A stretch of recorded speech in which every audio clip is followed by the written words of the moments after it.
The year's 1989.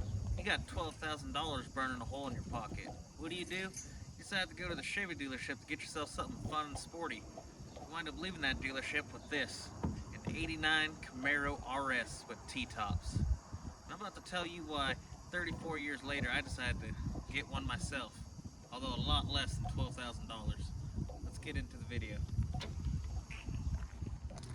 So when these 305s came out, they're producing a whopping 170 horsepower. All right.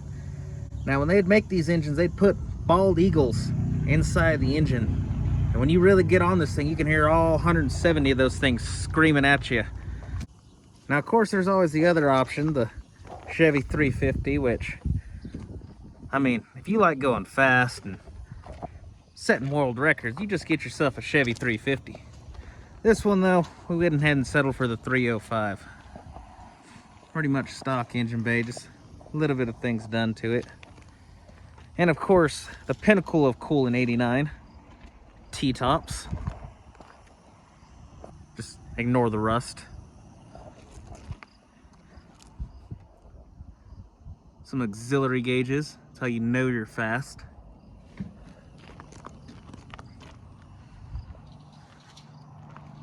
Paint, who needs paint? It's just weight reduction.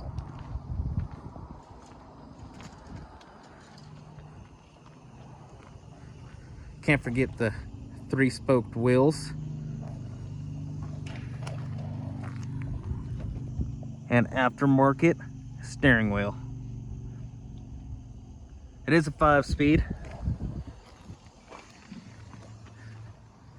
Now, I got this car for about $1,600 2 years ago now.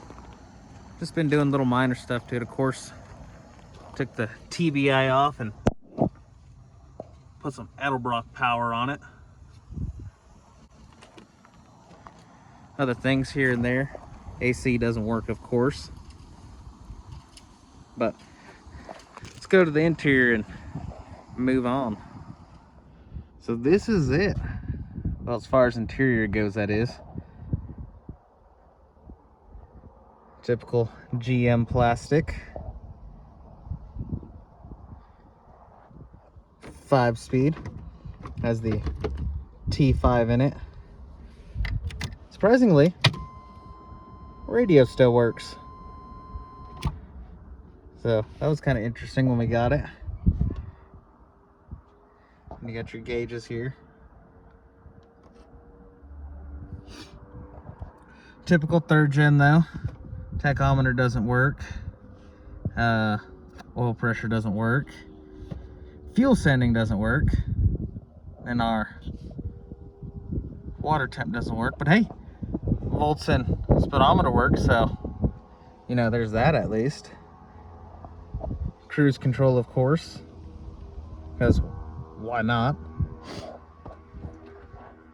Back seat, actually really clean back seat, but let me get you all set up and we'll get this thing started and take it for a drive. So you guys just missed this. I just turned the camera off, getting ready to go set it up on the dash here, and my handle broke. So looks like we're Dukes of Hazzarding it from now on, or at least to get out of it. But we'll try this again, get you all set up, and hopefully we don't break more stuff. All right, so let's get this drive started. So now, I've been driving this car for, probably a few weeks now, and I think my favorite thing about this car is you still kind of get that old car feel with it, you know? You can feel, when you're driving, you can feel the road, you can feel your speed. The 5-speed transmission makes it a lot of fun. You get in a lot of trouble with the 5-speed transmission. But they're just great little cars. They're still fairly light. You know, just for a 305 in this thing, I mean, I can really get it up and going. Now, it's not the fastest thing out there. shot. I think it came with like 175 horsepower, brand new in '89. One thing that actually did wake this engine up, carburetor swapping it. Put a dual plane intake on it, an Edelbrock 600 CFN carburetor, and let me tell you, this thing is a whole new world compared to that old TBI that was on it.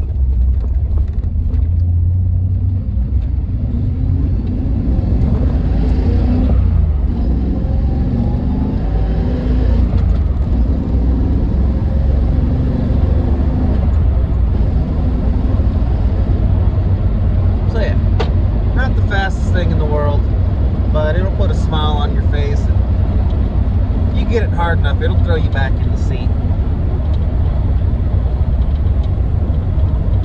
And so like I was saying earlier in the video, I picked it up for about $1,600. It had a bad fuel pump on it, all original with the TBI, still has the leather bag in the back for the T-tops.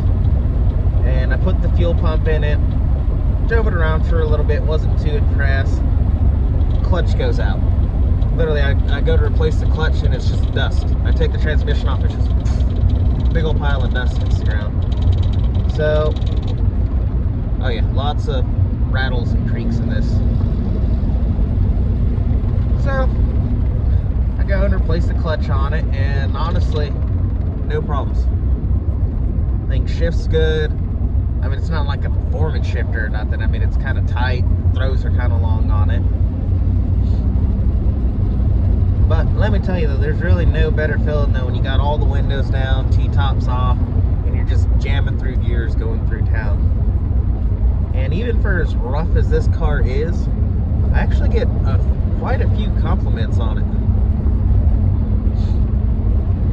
But yeah, I mean, it's just a good car. I think water pump's starting to go out on this. I think a new water pump from my local O'Reilly's is like $35 or something like that. Its parts are stupid cheap for this thing. It's so easy to work on. You still have room in the engine bay. They're just really great little cars. Not to mention, I mean, if you ever wanted to put performance in these things, it's easy. It's a small block Chevy. You know, open up any performance catalog and you'll find performance parts for it.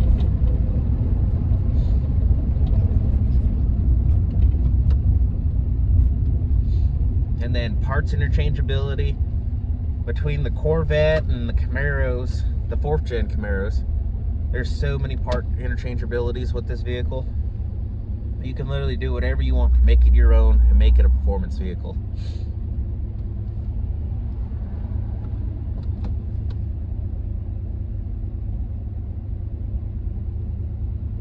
Trying to get to the gas station here, because you know gas gauge doesn't work, so we always have to make sure it's topped off.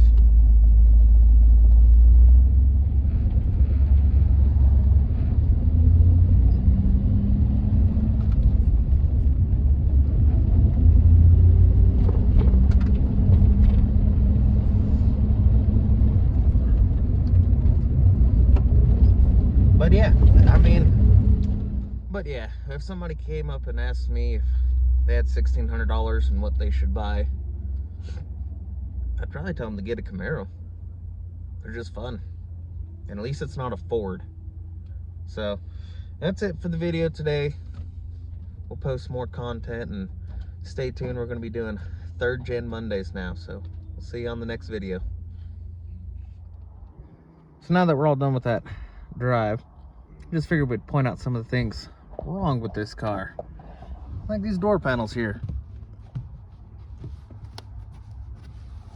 I don't know what that's all about. Must have got wet or something. Same thing on this side. Oh, can't forget the fuel pump wire there. All the wiring went bad, so we just go ahead and jump it to the fuse block. Not worrying about that at all. Of course, the window crank here, knob's about to pop off. The door handle that just broke. Not sure about the locks. Haven't actually tried it yet.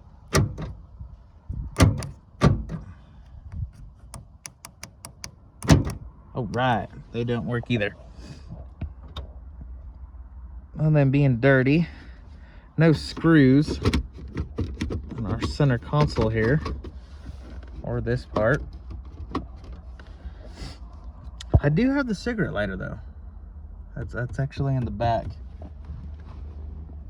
But the most important thing, one of these old vehicles, that's right, Bluetooth to radio channel. Always got to have one of those. How's he supposed to listen to your motley crew? Oh, of course, missing the emergency brake handle here. It ball's all cracked up.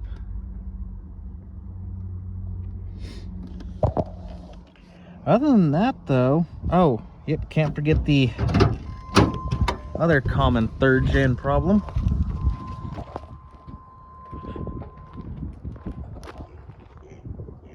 That's right. So first off, you can tell it's not lining up that way. And then two, the little motor that sucks it down the rest of the way is broke. Oh, and can't forget all the old window tint glue that's still on the back window. But for the $1,600 I spent for it, the maybe couple hundred I actually had to put into it to get it running, this thing's a lot of fun. It's really the best, I'd say, bang for your buck right now if you're looking for one of these older cars, V8 that's easy to work on. You know, the prices on these kind of just now starting to go up, really haven't shot up there like some of your older 70s cars or even some of your more exotic 80s cars have. So definitely a lot more to do on this channel with this. Change the rims out, fix the deck lid, and hopefully we're even going to try to attempt our own paint job. So I also want to do some videos, quarter mile times, what kind of gas mileage these 5-speeds get, and maybe, just maybe, if I can find somebody with a dyno nearby, we'll see how many of those screaming eagles are still underneath the hood. So that's it for this video. Go ahead and check back in with me. We're going to be doing 3rd gen Camaro Mondays, and then we'll have probably 4th gen Fridays. So stick with the channel and we'll have a lot more coming to you.